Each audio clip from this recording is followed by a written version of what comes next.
ಹಚ್ಚ ಹಸಿರಾಗಿದ್ದ ಒಂದು ಹೊಲದ ಮಧ್ಯದಲ್ಲಿ ಒಂದು ಇರುವೆ ಗೂಡಿತ್ತು. ಆ ಗೂಡಲ್ಲಿ ಇದ್ದ ಎಲ್ಲ ಇರುವೆಗಳು ತುಂಬಾ ಚಟುವಟಿಕೆಯಿಂದ ಇದ್ದವು.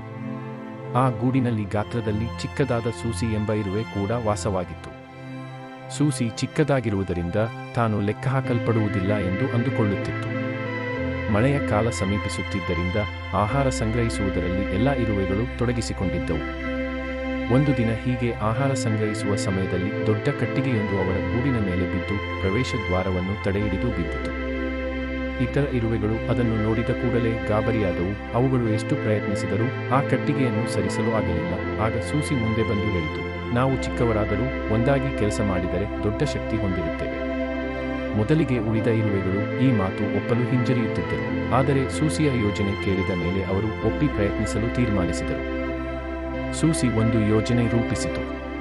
ಕೆಲವು ಇರುವೆಗಳು ಕಟ್ಟಿಗೆಯ ಸುತ್ತ ಮಣ್ಣು ತೆಗೆಯಲು ಹೇಳಿತು ಮತ್ತು ಇನ್ನೂ ಕೆಲವು ಇರುವೆಗಳು ದಾರಗಳನ್ನು ಎಳೆದು ಕಟ್ಟಿಗೆಯನ್ನು ಎತ್ತಲು ಸಿದ್ಧವಾಗುವಂತೆ ಸೂಚಿಸಿತು. ಎಲ್ಲರೂ ಒಟ್ಟಾಗಿ ಕೆಲಸ ಪ್ರಾರಂಭಿಸಿದರು. ಇರುವೆಗಳು ಒಬ್ಬರಿಗೊಬ್ಬರು ಹುರುಪು ತುಂಬಿದರು ಮತ್ತು ಒಂದಾಗಿ ಶ್ರಮಿಸಿದಾಗ ಏನನ್ನಾದರೂ ಸಾಧಿಸಬಹುದು ಎಂಬುದನ್ನು ಅವರು ಅರಿತರು. ಅವರೆಲ್ಲರ ಪ್ರಯತ್ನದಿಂದ ಕಟ್ಟಿಗೆಯು ನಿಧಾನವಾಗಿ ಚಲಿಸಲು ಆರಂಭಿಸಿತು.